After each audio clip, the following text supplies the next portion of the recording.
Sa isang nakakapinging katahimikan, isang lalaking nasa likod ng kamera ang nagpapaliwanag na normal lamang na bumababa ang sahod kapag ang negosyo sa bangko ay hindi magandang takbo sa China. Taong 2022, may mga ulat na bumagsak ng malaki ang sahod sa maraming lugar kumpara sa mga nakaraang taon.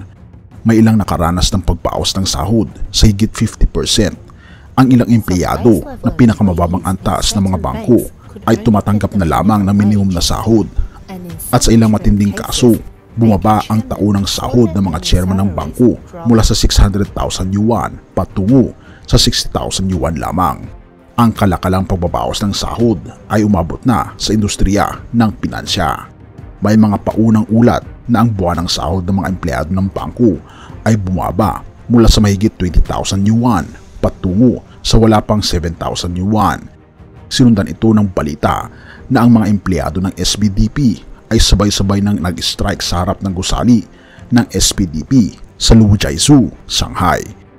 Ito ay isang representasyon lamang ng krisis sa pagbabawas ng sahod sa industriya ng pagbabangko.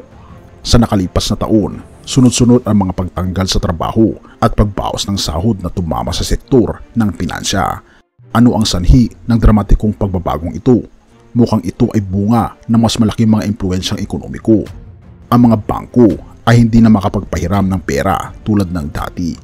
Isang babae na kumukuha ng video ang nagbunyag na ang infrastruktura ng real estate ay dating bumubuo sa 40% ng GDP ng China. Ang kasalukuyang pagbagsak ng real estate ay tiyak na makakaapekto sa halos lahat ng industriya, lalo na sa pagbabangko. Isang dokumentong kumakalat online, umano'y isang abiso ng pagbawas ng sahod mula sa SPDP ay nagpapakita na ang mga sahod ng regular na mga empleyado sa credit card center ay binawasan ng 50% habang ang sa mga supervisor pataas ay nabawasan ng 40%. Isang netizen na nagpakilalang empleyado ng SPDP ang nagsabing biglang binawasan ang kanyang buwanang sahod mula sa 20,000 yuan patungo sa 6,000 yuan na siyang nagtulak sa kanya upang sumali sa strike. Mga larawan online ang nagpapakita ng mga upuang dinikitan ng mga papel na A4 na may nakaimprentang salitang strike. Ayon sa mga tagaloob na sinipi ng media sa mainland, ang nagsilbing mitsa ng strike ay ang pagbabago ng patakaran ng credit card center ng bangko na naglipat ng mga regular na staff sa mga outsource na posisyon na nagdulot ng hindi pagkakasundo sa mga empleyado tungkol sa mga usap-usapan ng pagbawas ng sahod sa SPDP. Ang pinagmulan ay nagsabi na nagkaroon na ng 2 round ng komprehensibong pagbawas ng sahod kamakailan, kasama ang senior management na nakaranas ng mga pagbawas taon-taon. Sa mga nakaraang taon, hindi bihira na bumaba ang sahod ng mga empleyado ng bangko sa China. Ang pagbawas ng sahod sa Shanghai Pudong Development Bank ay tanging dulo lamang ng malaking tipak ng yelo. Ang mga datos ang nagpapakita na sa 42 na A-share na nakalistang bangko, ang karaniwang sahod ng mga empleyado sa 21 na bangko ay bumaba na may pagbaba na lumampas sa 10% sa ilang mga kaso. Partikular, ang karaniwang sahod ng SPDP noong 2022 ay bumaba mula sa 458,800 yuan noong 2021 patungo sa 454,600 yuan. Philippians 4 verse 6-7. Huwag kayong mabalisa tungkol sa anumang bagay.